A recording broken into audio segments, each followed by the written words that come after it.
భారతదేశ చరిత్రలో మొట్టమొదటి సువిశాల కేంద్రీకృత సామ్రాజ్యాన్ని స్థాపించిన ఘనత కేవలం మౌర్యులకు మాత్రమే దక్కింది.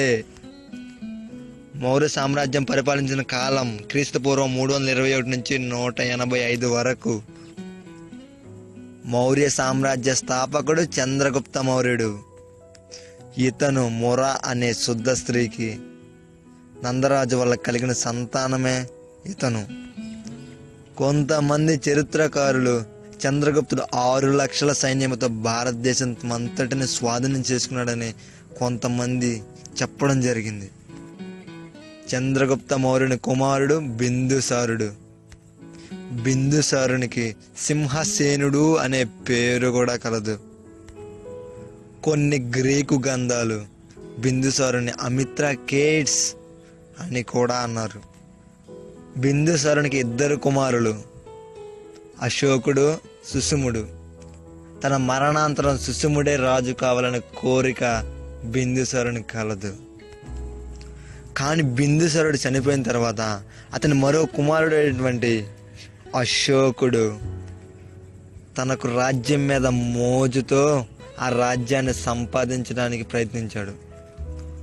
ఈ ప్రయత్నంలో ఒక తిష్య అనే సోదరుని తప్ప తన సోదరులైన 99 మందిని వధించాడు.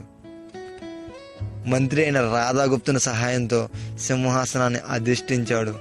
ఇలా 99 మంది సోదరులను చంపడం వల్ల ఇతను చండాశోకుడని చెప్పడం జరిగింది. చండాశోకుడు ఒక యుద్ధం చేయవలసి వచ్చింది. అదే కళింగ యుద్ధం క్రీస్తుపూర్వం 206లో కళింగలో జరిగింది. ఈ కళింగ యుద్ధంలో అశోకుడు విజయాన్ని సంపాదించాడు. కానీ అతను ఒక్కసారిగా మారిపోయాడు. తన మనస్సు ఒక్కసారిగా పదిలమైపోయింది, చిదిలమైపోయింది. అశోకుడు ఇలా అనుకుంటున్నాడు, ఈ యుద్ధంలో సుమారు 1,00,000 మంది మరణించారు, 1,50,000 మంది ఖైదీలుగా పట్టుబడ్డారు, అంతకన్నా ఎక్కువ మంది వికలాంగులయ్యారు. ఈ భీకర దృశ్యాన్ని చూసిన అశోకుడు మనసు చిందించింది, కదిపించింది. అక్కడ యుద్ధంలో రక్తం ఏరులై పారుతుంది.